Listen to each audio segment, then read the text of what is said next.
Hello और स्वागत है एक और अपडेट वीडियो में। इस वीडियो में हम देखेंगे एडा के अपडेट के बारे में। एडा कार्डानो अभी छोटी टाइम फ्रेम पर काफ़ी ज़्यादा वोलेटिलिटी देखने को मिल रही है और पूरे सेक्टर में काफ़ी करेक्टिव प्राइस एक्शन हो रहा है। ये सिर्फ एडा के लिए नहीं है। कल मैंने एक्स यानी ट्विटर पर पोस्ट किया था कि मुझे ये मूव इम्पल्सिव नहीं लग रहा। लोग इस पर हंसे क्योंकि उन्होंने देखा कि हाँ, ये एक ग्रीन कैंडल है, तो क्या ये इम्पल्सिव नहीं लग रहा। मैंने कहा हो सकता है माइक्रो लेवल पर ये इम्पल्स लगे, लेकिन मैं बड़ा स्ट्रक्चर देख रहा हूँ और मुझे ये अपसाइड पर इम्पल्सिव नहीं लग रहा। और ये हमेशा एक वार्निंग होती है कि हमें सेटबैक्स के लिए रेडी रहना चाहिए, क्योंकि ऑल्टरनेटिव क्या है। अगर ये इम्पल्सिव नहीं है एलियट वेव स्ट्रक्चर के हिसाब से, तो ये एक सो कॉल्ड डायगोनल स्ट्रक्चर हो सकता है जो डीप और अनएक्सपेक्टेड पुलबैक्स के साथ आता है। लेकिन फिर भी ये एक 5 वेव मूव अप बना सकता है, पर इसे ट्रेड और ट्रैक करना बहुत मुश्किल है। ये येलो सिनेरियो होगा एक diagonal pattern, wave 1, wave 2, wave 3, wave 4, wave 5। लेकिन अब वेव 4 का सपोर्ट ऑलमोस्ट मैक्स आउट हो चुका है और सपोर्ट यहाँ 75 सेंट्स पर है, जो मैंने कल के अपडेट में मेंशन किया था। लेकिन यह सिर्फ एक करेक्शन भी हो सकता है, मतलब हम सिर्फ करेक्टिव एबीसी स्ट्रक्चर्स देख रहे हैं। मैंने यहाँ व्हाइट कलर में एक पोटेंशियल पैटर्न दिखाया है। प्रॉब्लम यह है कि जब भी हम करेक्टिव स्ट्रक्चर्स के साथ डील करते हैं तो बहुत सारी अलग अलग इंटरप्रिटेशंस होती हैं। इसका मतलब पूरा स्ट्रक्चर ट्रेड और ट्रैक करने के लिए बहुत मुश्किल हो जाता है, जब तक आप बहुत ज्यादा फ्लेक्सिबल और अडेप्टेबल ना हो, जो कि ज्यादातर लोग नहीं होते। इस वजह से लोगों के लिए बेहतर होगा कि वो अपनी ट्रेड्स छोटी रखें, रिस्क मैनेजमेंट और कैपिटल प्रिजर्वेशन पर ध्यान दें, क्योंकि अभी भी हम एक बड़े साइडवेज में मूव कर रहे हैं। दोस्तों, प्राइस वापस फरवरी रेंज में आ गया है, जहां 3 फरवरी को प्राइस बॉटम था, उसके बाद रैली हुई थी, लेकिन प्राइस 84.5 सेंट लेवल को तोड़ नहीं पाया।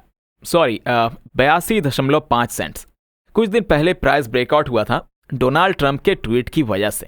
उसने अपनी प्लेटफॉर्म पर यूएस के स्ट्रैटेजिक डिजिटल एसेट्स रिजर्व के बारे में पोस्ट किया था, लेकिन अब फिर से एक पुल बैक देखने को मिल रहा है और प्राइस वापस रेंज में आ रहा है। 75 सेंट्स येलो सिनेरियो का सपोर्ट है। इसके नीचे अगर जाए तो डीपर पुल बैक होने के चांसेस बढ़ जाएंगे, जैसे व्हाइट सिनेरियो में दिख रही है। जब भी हम करेक्टिव स्ट्रक्चर्स के साथ डील करते हैं तो बहुत सारी इंटरप्रिटेशंस होती हैं। मैं सिर्फ 2 दिखाता हूं जो मुझे सबसे ज्यादा लाइकली लगती हैं, लेकिन ऑनेस्टली मुझे 75 सेंट्स वाले येलो सिनेरियो पर ज्यादा भरोसा नहीं है। अगर प्राइस इसके नीचे जाता है तो मैं व्हाइट सिनेरियो पर शिफ्ट करूंगा, जो एक बी वेव पुलबैक को दिखाता है, यानी करेक्टिव पुलबैक। जब तक हम रेड लाइन के ऊपर हैं तब तक मैं ये पर्सपेक्टिव मेंटेन कर सकता हूं। ये रेड लाइन 50.9 सेंट्स पर है। अगर प्राइस 50.9 सेंट्स के नीचे ब्रेक करेगा तो यह स्ट्रांगली सजेस्ट करेगा कि हम येलो सिनेरियो के बड़े सपोर्ट एरिया में इंटर कर रहे हैं, जो 30 सेंट्स के आसपास है अगस्त 2024 के लोज के मुताबिक। शॉर्ट टर्म में अगर प्राइस 75 सेंट्स के नीचे जाता है तो व्हाइट सिनेरियो लीड करेगा और इसका इनवैलिडेशन पॉइंट 50 सेंट्स है। साथ ही फिबोनाची सपोर्ट भी देखने लायक होगा, 56.1 सेंट्स, 61 सेंट्स और 70 सेंट्स।